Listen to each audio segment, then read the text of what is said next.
Hello बच्चों, welcome back. अभ्यास series session number 9 और आज के सेशन में भी हम 3 क्वेश्चंस कवर करेंगे और ये तीनों क्वेश्चंस चैप्टर नंबर 2 में से होंगे कैपेसिटर्स को कंसिडर करते हुए। देखिए, फर्स्ट क्वेश्चन का सर्किट हमारे सामने है। सर्किट में हमको एक बैटरी गिवन है, 3 कैपेसिटर्स गिवन है, 6 माइक्रोफेराड, 12 माइक्रोफेराड और 3 माइक्रोफेराड। 6 माइक्रोफेराड और 12 माइक्रोफेराड दोनों पैरेलल में कनेक्टेड हैं और इन दोनों का जो रिजल्टेंट होगा उसके साथ 3 माइक्रोफेराड कैपेसिटर सीरीज में होगा। ठीक है, नंबर 1 क्वेश्चन में हमको ये गिवन है कि जो 6 माइक्रोफेराड का कैपेसिटर है उसके साथ एनर्जी एसोसिएटेड है E। डिमांड हमसे क्या करी जा रही है क्वेश्चन में कि पूरी बैटरी में से कितना एनर्जी ड्रॉन हो रहा है, टोटल तीनों कैपेसिटर्स कितना एनर्जी ड्रॉ कर रहे हैं इस पूरी बैटरी में से, वो हमको कैलकुलेट करना है। तो इसका एक बड़ा आसान तरीका है। अगर आपको बैटरी की टोटल एनर्जी निकालनी है जो ये तीनों कैपेसिटर्स इसमें से फेच कर रहे हैं, तो उसका सिंपलेस्ट वे क्या हो सकता है कि 6 माइक्रोफेराड का एनर्जी वो हमको गिवन है E। अगर हम 12 माइक्रोफेराड का एनर्जी और 3 माइक्रोफेराड का एनर्जी दोनों का एनर्जी कैलकुलेट कर लेते हैं और तीनों एनर्जीज को प्लस कर देते हैं तो अल्टीमेटली हमारा आंसर आ जाएगा। Energy is a scalar quantity और स्केलर क्वांटिटी के लिए हम एल्जेब्रिक सम यूज करते हैं। जितने कैपेसिटर्स हैं सबकी अपनी अपनी अलग अलग एनर्जी निकाल लो, सबको ऐड कर दो, टोटल आंसर आपके पास आ जाएगा। ठीक है, चलिए शुरू करते हैं। नाउ अब हमको एनर्जी ऑफ कैपेसिटर का रिलेशन याद रखना चाहिए, Q²/2C। पहला फॉर्मूला ये होता है, दूसरा फॉर्मूला होता है QV/2 और तीसरा फॉर्मूला होता है 12CV²। ठीक है, कोई भी फॉर्मूला आप इस्तेमाल कर सकते हैं, लेकिन जो डेटा गिवन होता है उसके हिसाब से जो फॉर्मूला बेस्ट सूटेड होगा हम वो लगाएंगे।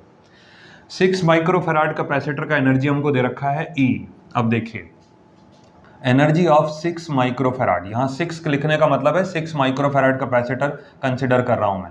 E एनर्जी का फॉर्मूला हो गया 12CV²। अब CV² लेने की एक वजह है, देखिए इसकी C की वैल्यू तो हमको गिवन है 6 माइक्रोफेराड। अब वोल्टेज वाला फॉर्मूला मैं इसलिए कंसिडर कर रहा हूं क्योंकि ये दोनों कैपेसिटर्स आपस में पैरेलल में हैं और पैरेलल में क्या सेम रहता है, वोल्टेज सेम रहता है, तो जो ऊपर वाले कैपेसिटर का वोल्टेज होगा वही नीचे वाले कैपेसिटर का वोल्टेज होगा, तो हमारे लिए इजी हो जाएगा ना कैलकुलेशन। नाउ अब ये फॉर्मूला आ गया E। यहां से अगर मैं V² की वैल्यू बनाता हूं तो ये बन जाएगा 2E/C। ये 2 मल्टीप्लाई हो जाएगा, C डिवाइड हो जाएगा।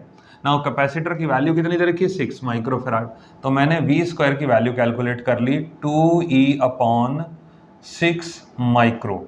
ये हो गया मेरा V² का वैल्यू। ठीक है, इसको आगे भी हम सॉल्व कर लेते हैं, लेकिन अभी पहले जरा इस पोर्शन को आप समझिएगा। नाउ सिमिलर वोल्टेज इसका भी होगा, तो अगर मुझे एनर्जी निकालना है 12 माइक्रोफेराड कैपेसिटर का तो उसके लिए भी मैंने फॉर्मूला लगा दिया 12CV²। ठीक है, नाउ इसका एनर्जी कितना होगा, हाफ C की जगह मैं लिखूंगा 12 माइक्रोफेराड, तो मैंने यहां कर दिया 12 माइक्रो और V² की जगह मैंने लिख दिया 2E/6 माइक्रो। तो माइक्रो से माइक्रो कैंसिल हो गया, 6 × 12, ये 12 से 12 कैंसिल हो गया, तो energy of 12 microfarad capacitor will become twice of E। तो आप यहाँ पे समझिए कि अगर 6 माइक्रोफेराड कैपेसिटर का एनर्जी E है और दूसरा कैपेसिटर उसका डबल है, जस्ट डबल है, तो उसकी एनर्जी भी जस्ट डबल हो गई। ये शॉर्ट ट्रिक्स में आपको एक काम करेगी, हेल्प हो जाएगी। इसको ये नोट करके रख लीजिए कि 2 कैपेसिटर्स अगर पैरेलल में हैं और एक कैपेसिटर 1 माइक्रोफेराड है, दूसरा कैपेसिटर 2 माइक्रोफेराड है, तो जितना ज़्यादा कैपेसिटेंस उसका होगा उसकी एनर्जी भी उसी रेशियो में बढ़ती चली जाएगी। इसका एनर्जी E और इसका एनर्जी हो गया 2E। ठीक है, अब थर्ड पॉइंट पे आते हैं। 6 माइक्रोफेराड और 12 माइक्रोफेराड दोनों पैरेलल में हैं, तो हम क्या करेंगे, अब नेट कैपेसिटेंस इन दोनों की निकालेंगे। पैरेलल में कैपेसिटेंस का फॉर्मूला होता है C = C1 + C2 डायरेक्ट, तो ये हो जाएगा 6 माइक्रोफेराड प्लस 12 माइक्रोफेराड और आंसर आ गया 18 माइक्रोफेराड। तो मेरे पास ये जो सर्किट है इसको हम चेंज कर लेते हैं थोड़ा सा, ये बन जाएगा इस तरीके से, यहाँ हो गया 3 माइक्रोफेराड और यहाँ हो गया 18 माइक्रोफेराड। अब हमको एक बात और याद रखनी चाहिए कि 6 माइक्रोफेराड का जो कैपेसिटर है और जो 12 माइक्रोफेराड का कैपेसिटर है दोनों आपस में थे पैरेलल में वोल्टेज सेम रहता है, और वोल्टेज सेम होने का कंसेप्ट इस तरीके से भी लागू होगा कि जो इसका वोल्टेज वही इसका वोल्टेज और वही इन दोनों के रिजल्टेंट का वोल्टेज। तो जो 18 माइक्रोफैराड का जो कैपेसिटर आया उसकी वोल्टेज भी यही वाला v² यानी कि v की वैल्यू हम लगाएंगे √2e डिवाइडेड बाय 6 माइक्रो। यहां से आप कैलकुलेशन कर सकते हैं वोल्टेज की और यही वोल्टेज यहां पर लागू हो जाएगा। समझ आया आपको? नाउ अब एक चीज और जरा समझिए, यहां पर ये दोनों कैपेसिटर आपस में कैसे लगे हैं? सीरीज में क्या सेम रहता है? चार्ज।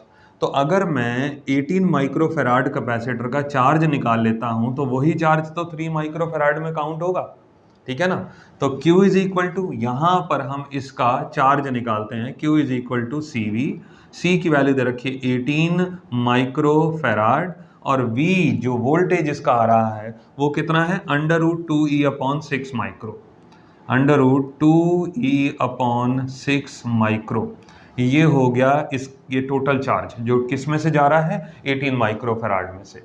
अब क्योंकि 18 माइक्रोफैराड और 3 माइक्रोफैराड आपस में कैपेसिटर्स दोनों सीरीज में हैं, तो ये वाले माइक्रोफैराड यानी कि 3 माइक्रोफैराड का चार्ज भी यही होने वाला है। अब आप समझिए कि इसका आपको चार्ज मिल गया, देखिए इसकी आपको C मिली हुई है, कैपेसिटेंस की वैल्यू इसको पता है, आपको पता है इसकी कैपेसिटेंस की वैल्यू। तो C और Q इन दोनों के साथ कौन सा रिलेशन लगता है एनर्जी का? Q²/2C। तो ये समझने वाली बात है कि पुराने केसेस में तो हमने ये वाला फॉर्मूला यूज करा इन दोनों के लिए, हाफ CV², लेकिन जब हम सीरीज में लेके आ गए तो सीरीज में होता है चार्ज सेम, तो we have to use that formula of energy जिसमें चार्ज आ रहा है। ये दोनों पैरेलल में थे, पैरेलल में होता है सेम वोल्टेज, तो हमने एनर्जी का वो वाला फॉर्मूला यूज करा जिसमें वोल्टेज आता है। यहां पर हम वो वाला फॉर्मूला इस्तेमाल कर रहे हैं जिसमें चार्ज आता है। तो C और Q, ये C हो गया और ये हो गई Q की वैल्यू। अब इसका एनर्जी निकाल लेते हैं। Total energy of 3 microfarad capacitor कितनी होगी? क्या लिखा है? Q²/2C। इसका स्क्वायर कर दो, स्क्वायर करोगे तो 18 माइक्रो इंटू 18 माइक्रो 2 बार आ जाएगा। यहां से स्क्वायर करोगे तो इसका ये अंडर रूट कैंसिल हो जाएगा, 2e divided by 6 micro whole divided by, ये क्या लिखा है? 2C। तो मैंने लिखा 2 इंटू C की वैल्यू कितनी है? 3 माइक्रो। नाउ माइक्रो से माइक्रो कैंसिल, ये माइक्रो से ये वाला माइक्रो कैंसिल, 3 इंटू 6 हो गया 18, 18 से 18 कैंसिल, 2 से ये वाला 2 कैंसिल, तो ये बचा 18 और ये बचा E। तो energy of 3 microfarad capacitor is equal to 18E। अब आप समझिए क्वेश्चन के हम एंड पे पहुंच गए। 6 माइक्रोफैराड का जो कैपेसिटर था उसकी एनर्जी थी E, 12 माइक्रोफैराड का जो कैपेसिटर था उसकी एनर्जी थी 2E, और जो 3 माइक्रोफैराड का कैपेसिटर था उसकी एनर्जी हुई 18E। अब ये टोटल एनर्जी कितनी हो गई? एनर्जी जैसे मैंने स्टार्टिंग में बताया, it is a scalar quantity, तो सबको ऐड कर दो directly. 18 + 1 19, 19 + 2 21E। Now this is the total energy drawn from the battery. ठीक है, होपफुली ये क्वेश्चन आपको समझ आ गया होगा, नोट डाउन कर लीजिए। नेक्स्ट क्वेश्चन पे बढ़ते हैं। Now question number 2। Question number 2 में हमसे क्या कहता है? 10 ओम का रेजिस्टर है, 20 ओम का रेजिस्टर है, दोनों कनेक्टेड है, बैटरी लगा है 2 वोल्ट्स का, 6 माइक्रोफैराड का कैपेसिटर साथ में कनेक्टेड है, लेकिन वो पैरेलल कनेक्टेड है 10 ओम रेजिस्टर। हमको बोलता है charge on the capacitor calculate करो। ठीक है ना, क्वेश्चन में हमको ये गिवन है, determine the charge on the capacitor. अब यहाँ पे हमको एक चीज़ समझनी चाहिए कि बैटरी कौन सा करंट सप्लाई करती है? डायरेक्ट करंट, डीसी जिसको बोलते हैं। अब सुनिए, यहाँ से अगर हम किरचॉफ्स फर्स्ट लॉ लगाते हैं, जो कि आपने चैप्टर नंबर 3 में पढ़ा है, चैप्टर नंबर 2 वोल्ट का जो सेल है उसमें करंट निकला I, ये जंक्शन पॉइंट हुआ। अगर कुछ करंट इधर जाता है तो कुछ करंट ऊपर जाना चाहिए। ठीक है ना, ऐसा होता है नॉर्मली जब भी हम किरचॉफ्स फर्स्ट लॉ लगाते हैं। अब यहाँ पे हमको जो बात याद रखनी है वो सुनिए, स्टेटमेंट एक याद नोट भी कर लीजिए और याद भी रखिएगा। कैपेसिटर ब्लॉक्स डीसी, कैपेसिटर में से डायरेक्ट करंट पास नहीं होता, या यूं कह लीजिए कैपेसिटर डायरेक्ट करंट को पास नहीं करता। ठीक है, अब क्यों पास नहीं करता ये हम आने वाले चैप्टर्स में कवर करेंगे। फिलहाल एक छोटी सी बात बता देता हूं, कैपेसिटर के द्वारा जो रेजिस्टेंस ऑफर करी जाती है उसको बोलते हैं कैपेसिटिव रिएक्टेंस। इसका सिंबल होता है X सफिक्स में C। इसका फॉर्मूला होता है 1/2 pi nu, 1/C × 2 pi nu. ठीक है, 1/C × 2 पाई न्यू। अब न्यू मीन्स फ्रीक्वेंसी, डीसी का जो फ्रीक्वेंसी होता है वो होता है 0, डायरेक्ट करंट का फ्रीक्वेंसी 0 हुआ तो 1/0 इंटू समथिंग, सब कुछ 0 हो जाएगा या नहीं? 1/0 क्या बनेगा? अगर कैपेसिटिव रिएक्टेंस की वैल्यू हम निकालें 1/0 इनफाइनाइट, यानी कि कैपेसिटर के द्वारा डीसी के प्रति डायरेक्ट करंट की तरफ इनफाइनाइट रेजिस्टेंस शो करी जा रही है। और अगर किसी करंट की तरफ इनफाइनाइट रेजिस्टेंस शो करी जाएगी तो वो पास कैसे होगा, वो ट्रेवल कैसे करेगा करंट, है ना, one point to the other. इसीलिए अब इसको मैं ज़्यादा डिटेल में डिस्कस नहीं कर रहा हूँ इस समय, लेकिन आप ये याद रखिए कि कैपेसिटर में से डायरेक्ट करंट पास नहीं होगा, तो ऊपर वाली ब्रांच में कोई करंट जाएगा नहीं, सारा का सारा करंट कहाँ चला जाएगा? 10 ओम रेजिस्टर में। तो यहाँ पर भी करंट आई पहुंचा, यही करंट आगे पास ऑन होते हुए यहाँ पर भी आ गया। तो अगर आप थोड़ा सा ध्यान दें तो 10 ओम और 20 ओम का जो रेजिस्टर है उसमें करंट सेम है, और करंट सेम कौन से सर्किट में होता है? सीरीज सर्किट में। तो हमको ये याद रखना चाहिए कि 10 ohm and 20 ohm are in series. अब दोनों रेजिस्टर्स अगर सीरीज में हैं तो नेट आर कितना बन गया? R1 plus R2। ये हो गया आपके पास 10 plus 20 is equal to total resistance हो गया 30 ओम। टोटल वोल्टेज आपको कितना गिवन है बैटरी में से? 2 वोल्ट। ये हो गया। नाउ अगर आप I की वैल्यू निकालना चाहते हैं तो V/R नेट, टोटल वोल्टेज हो गया 2 और नेट रेजिस्टेंस हो गई हमारी 30, I की वैल्यू आ गई 1/15 एम्पियर। ठीक है ना? अब सुनिए ज़रा, अब ये कैपेसिटर हमको चार्ज चाहिए, कैसे निकालेंगे वो भी थोड़ी देर में आपको पता चलेगा। एक छोटी सी जानकारी समझ लो, कैपेसिटर का चार्ज का फॉर्मूला होता है C/V। अब कैपेसिटेंस की वैल्यू तो दे रखी है 6 माइक्रो, अगर हमको वोल्टेज मिल जाए तो हमारा आंसर आ जाएगा। वोल्टेज और C को मल्टीप्लाई कर देंगे हम, वोल्टेज आएगा कैसे? ये दोनों आपस में कैसे कनेक्टेड हैं? पैरेलल में। जब दो चीज़ें या दो कोई भी कंपोनेंट्स पैरेलल में कनेक्टेड होते हैं तो उनमें वोल्टेज सेम रहता है। तो इसका मतलब जो वोल्टेज 10 ओम रजिस्टर का होगा वही वोल्टेज 6 माइक्रो फैराड कैपेसिटर का होगा। तो अगर हम 10 ओम रजिस्टर का वोल्टेज निकाल लेते हैं तो हमारा आंसर आ जाएगा। कैसे? सुनिए। नाउ वोल्टेज ऑफ 10 ओम, इसको लिखने का ये तरीका है बड़ा आसान। जैसे क्या कैलकुलेट कर रहे हो? वोल्टेज किसका कैलकुलेट कर रहे हो? 10 ओम रेजिस्टेंस का। तो वोल्टेज का फॉर्मूला होता है I/R। कितना करंट जा रहा है 10 ओम रेजिस्टर में से? I की वैल्यू आपने कितनी कैलकुलेट करी? 1/15। इसकी वैल्यू कितनी दे रखी? ये R। ध्यान सुनिएगा, जब आप 10 ओम रेजिस्टर का वोल्टेज निकाल रहे हो तो यहां पर R की जगह आपको 10 लगाना पड़ेगा। ठीक है? नाउ ये हो गया आपका 2/3, 5 × 2 5 × 3, 2/3 वोल्ट्स। अब क्योंकि 10 ओम रेजिस्टर और 6 माइक्रोफैराड रेजिस्टर्स पैरेलल में हैं तो इसका मतलब वोल्टेज ऑफ 6 माइक्रोफैराड कैपेसिटर भी कितना हो गया? 2/3 वोल्ट्स। ठीक है? इसका वोल्टेज आपको मिल गया, 6 माइक्रोफैराड कैपेसिटर का वोल्टेज 2/3। नाउ चार्ज आपको चाहिए था, चार्ज का फॉर्मूला CV। C कितना दे रखा है आपको? 6 माइक्रो, माइक्रो की जगह 10⁻⁻6 इंटू वोल्टेज कितना हुआ? 2/3। 3 से ये कैंसिल हुआ, 2 × 2 4, तो टोटल चार्ज आ गया 4 × 10⁻⁻6 कूलम। ठीक है? अब चाहे तो आप 10⁻⁻6 को माइक्रो लिख दो तो ये बन जाएगा 4 माइक्रो कूलम। ठीक है? ये क्वेश्चन नोट डाउन कर लीजिए, अच्छे से समझ लीजिए, होपफुली समझ में भी आ गया होगा ये, और नहीं आया है तो एक बार दोबारा से दोहराइए। क्वेश्चन नंबर 3 पे आते हैं। नाउ क्वेश्चन नंबर 3 देखिए, 5 कैपेसिटर्स हमको गिवन है टर्मिनल X और टर्मिनल Y के बीच में, और हर एक कैपेसिटर की वैल्यू कितनी दे रखी है? 1 माइक्रोफैराड। हमको टोटल एनर्जी कैलकुलेट करनी है X और Y के बीच में, और टोटल चार्ज कैलकुलेट करना है X और Y के बीच में। ठीक है? नेटवर्क का मतलब ये हो गया कि दोनों टर्मिनल्स के बीच में जो भी ओवरऑल वैल्यू है वो हमको कैलकुलेट करनी है, एनर्जी की और चार्ज की।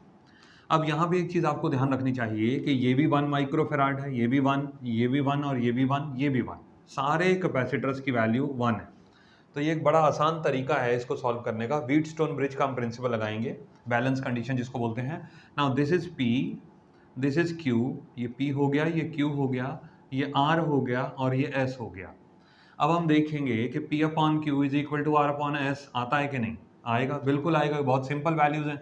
1 1 1 1 रेशियो सेम हो गया, और जब भी ऐसा रेशियो सेम हो जाता है तो बीच वाला जो कैपेसिटर है उसको आप इग्नोर कर दो, या यूं कहो कि उसको आप रब कर दो तो भी चल जाएगा। ये पूरी वायर हमने हटा दी यहाँ से यहाँ तक। ठीक है ना? ओवरऑल अब रह गए हमारे पास 4 कैपेसिटर्स। अब 4 कैपेसिटर्स में ये दोनों कैसे हो गए? सीरीज। नीचे वाले दोनों कैसे हो गए? सीरीज। और आपस में इन दोनों का रिजल्टेंट और इन दोनों का रिजल्टेंट कैसे हो गया? पैरेलल। तो 1 और 1 कैपेसिटर्स में सीरीज का फॉर्मूला क्या होता है? 1/c is equal to 1/c1 plus 1/c2, और इसका एक डायरेक्ट रिलेशन है अगर दो कैपेसिटर्स सीरीज में होते हैं तो C1 C2 divided by C1 plus C2। Now ये पहला capacitor 1 1 1 plus 1, 1 into 1 over 1 plus 1, answer आया 1/2। तो इन दोनों का जो रिजल्टेंट हुआ वो हो गया 1/2 माइक्रोफेराड। इन दोनों का रिजल्टेंट जो नीचे वाले दोनों हैं वो भी 1 1 है, तो इनका भी रिजल्टेंट हो गया 1/2 माइक्रोफेराड। ठीक है, आपस में ये दोनों कैसे हो गए? पैरेलल में। तो पैरेलल में नेट कैपेसिटेंस आप निकालने के लिए क्या करेंगे? C1 plus C2 direct addition, 1/2 plus 1/2 is equal to 1 microfarad. यहाँ पे हमारा टोटल कैपेसिटेंस आ गया 1 microfarad. Now we have to calculate total energy and total charge. देखिए कैसे कैलकुलेट करेंगे हम। टोटल चार्ज निकालने का बड़ा आसान तरीका है, Q is equal to CV। ठीक है, वोल्टेज अगर हमको गिवन होता तो हम वैल्यू लगा देते हैं, लेकिन अगर हमको गिवन नहीं है तो जस्ट उसको V छोड़ दो। कैपेसिटर की जगह हमने लिखा 1 माइक्रो इंटू V, तो फाइनल आंसर आ जाएगा V इंटू 10⁻⁻6 कूलम, या यूं कहें V micro coulomb. Total simple है ना answer. Q is equal to CV का फॉर्मूला लगाया, टोटल चार्ज कैपेसिटेंस की वैल्यू लिखी, वोल्टेज का वैल्यू हमको गिवन नहीं तो उसकी जगह सिर्फ V छोड़ दिया, माइक्रो को रिप्लेस कर दिया 10⁻⁻6 से, हमारा आंसर आ गया। ठीक है, नाउ टोटल एनर्जी कैलकुलेट करने के लिए आप क्या करोगे? Energy is equal to Q² 2C।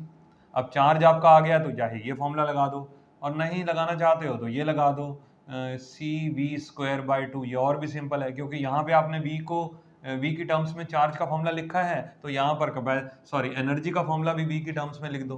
C की वैल्यू हमको मालूम है 1 माइक्रो, V² हमको ऐसे ही छोड़ देंगे, हम गिवन ही नहीं है V का वैल्यू, तो आ गया अपॉन में 2।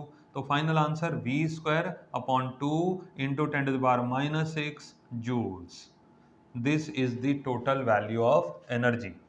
एनर्जी का ज़रूरी नहीं है यही फॉर्मूला लगाओ, और भी लगा सकते हैं, लेकिन मैंने इसलिए सिर्फ लगाया क्योंकि यहाँ पर हमने चार्ज को V की टर्म्स में कैलकुलेट किया ना, वोल्टेज लगा करके V का वैल्यू, इसीलिए मैंने, और सॉरी कैपेसिटेंस हमको गिवन था, इसीलिए मैंने एनर्जी में भी यही काम कर दिया कि कैपेसिटेंस की जगह C की वैल्यू फिक्स कर दी और वोल्टेज हमने ऐसे ही छोड़ दी। ठीक है, होपफुली ये तीनों क्वेश्चन समझ में आ गए होंगे। नेक्स्ट क्लास में मिलते हैं। ठीक है, थैंक यू।